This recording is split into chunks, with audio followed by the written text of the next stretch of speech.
လူအများစုကတော့ဒီလိုမျိုးနံပါတ်3အမျိုးအစားဖြစ်တာများတယ်တင်းတိတ်2မျိုးရောနေတာအပေါ်ရန်အလွှာမှာလည်းရှိတယ်နောက်အောက်အလွှာမှာလည်းရှိတယ်တင်းတိတ်တွေကိုအမဲရောင်ခြေတွေရှိတဲ့အရေးပြားအလွှာပေါ်မူတည်ပြီးတော့အမျိုးအစား3မျိုးခွဲခြားထားပါတယ်ဒီအမျိုးအစားတွေကိုသိချင်အပြင်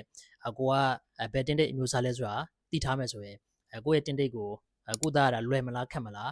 အချိန်ကြာမလားမြန်မြန်နဲ့တက်တာမလားပေါ့နော်ဒါတွေကိုကျွန်တော်အကြံဉာဏ်ခံမှန်းလို့ရပါတယ်နံပါတ်1အမျိုးအစားကတော့ကျွန်တော် epidermal melasma လို့ခေါ်တဲ့အရေးပြားရဲ့အပေါ်ဆုံးအလွှာမှာဖြစ်တဲ့တင်းတိတ်တွေပေါ့အရေးပြားရဲ့အပေါ်ဆုံးအလွှာမှာအမဲရောင်ခြေတွေကျွန်တော်စုလာပြီဆိုရင်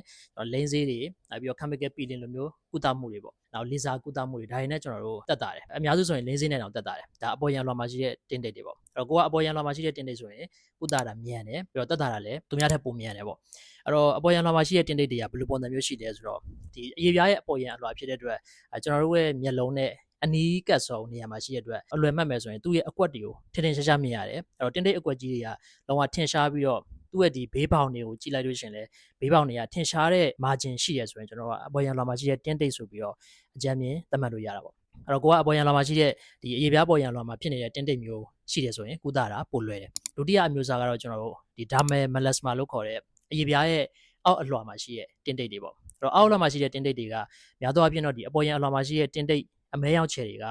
ဒီ basement membrane အလွှာကိုဖြတ်ပြီးတော့အောက်ထဲကိုဆင်းသွားတာအဲ့တော့အတွင်းထဲထိနက်နက်ရောက်လေကုသရခက်လေပေါ့ဒုတိယအမျိုးအစားတင်းတိတ်တွေကကိုရတာပိုခက်တယ်အချိန်လည်းပိုကြာတယ်အဲ့တော့သူ့ရဲ့ပုံစံကအရေးပြားရဲ့အတွင်းထဲရောက်သွားတာဖြစ်တဲ့အတွက်ကျွန်တော်တို့မျက်လုံးနဲ့ဝေးသွားတော့ကြည့်ရတာထင်ထင်ရှားရှားမဟုတ်တော့ဘဲနဲ့ခက်ရေးရေးပဲမြင်ရတယ်အဲ့တော့တင်းတိတ်အကွက်တွေကိုကြည့်လို့ရှိရင်ခုနကနံပါတ်1လိုမျိုးထင်ထင်ရှားရှားမဟုတ်ဘဲနဲ့တင်းတိတ်လေးရေးရေးလေးတွေပဲပေါ်နေတယ်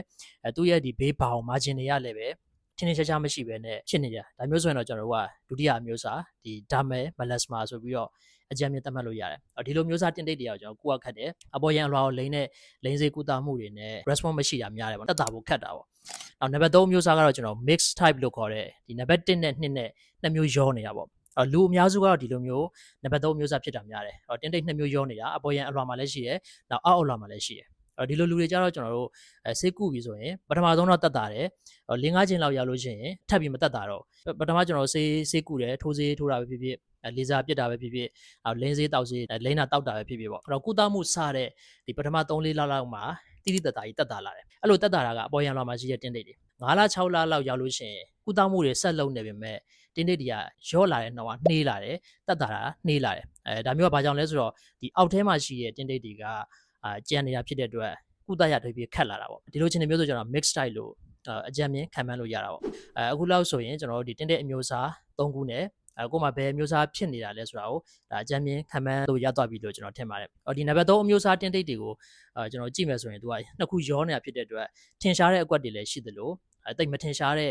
ခက်ရေးရေးလေးပဲမြင်ရတဲ့အကွက်တွေလည်းရှိတယ်ဒါတော့ကျွန်တော်အပြင်ပန်းကြည့်တဲ့လက္ခဏာပေါ့ပို့ပြီးတော့တေချာအောင်ကတော့ကျွန်တော်တို့ဒီ scope နဲ့ကြည့်တာမျိုးဆိုရင်တော့ပို့ပြီးတော့တိတိကျကျသိရတာပေါ့ဒီလောက်ဆိုရင်တင်းတိတ်မျိုးစား3မျိုးနဲ့ကို့မှာဘာမျိုးစားဖြစ်နေလဲဆိုတာကိုအကြမ်းမြင်ခံမှန်းလို့ရလာပြီလို့ယူဆပါတယ်ပို့ပြီးတိတိကျသိချင်တော့ကျွန်တော်ဆေးကမ်းမှာလာရောက်ပြီးတော့ဆွေးနွေးလို့ရပါတယ်အားလုံးကျေးဇူးတင်ပါတယ် Oraderm Clinic